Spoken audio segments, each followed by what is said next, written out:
2 Korintus 3 ayat 3 berkata, "Karena telah ternyata bahwa kamu adalah surat Kristus yang ditulis oleh pelayanan kami, ditulis bukan dengan tinta, tetapi dengan roh dari Allah yang hidup, bukan pada loh-loh batu, melainkan pada loh-loh daging, yaitu di dalam hati manusia." Demikianlah firman Tuhan. Selanjutnya mari kita dengarkan pesan-pesan rohani dari Bapak Pendeta Johan Gunawan, D.Div. Saudara-saudara yang terkasih di dalam Kristus, pikirkanlah tentang ini. Kehidupan Anda sebagai anak-anak Tuhan adalah sebuah surat terbuka yang sedang dibaca oleh dunia. Orang-orang di sekitar Anda mungkin tidak pernah membuka Alkitab. Mereka mungkin tidak pernah masuk ke gereja, tapi mereka pasti melihat cara Anda hidup. Mereka membaca tindakan Anda, mereka mendengar kata-kata Anda, dan mereka menyaksikan karakter Anda. Hidup Anda adalah pesan hidup tentang siapa Kristus. Ini adalah sebuah konsep yang menantang sekaligus menakutkan, bukan?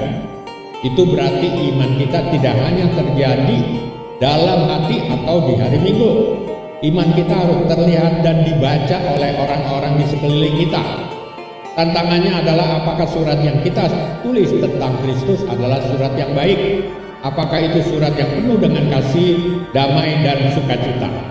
Atau justru surat yang penuh dengan kemarahan, kesombongan, dan standar ganda dalam hidup kita?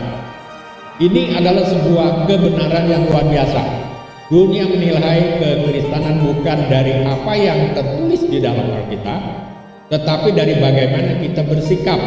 Sebagai orang Kristen, hidup kita bisa menghafal ayat Alkitab. Kita bisa rajin beribadah ke gereja. Tapi jika hidup kita tidak mencerminkan kasih Kristus, maka surat kita adalah surat yang buruk.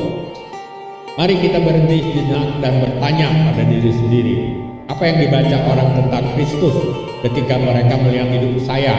Apakah mereka melihat pengampunan atau dendam? Apakah mereka melihat kerendahan hati atau kesombongan?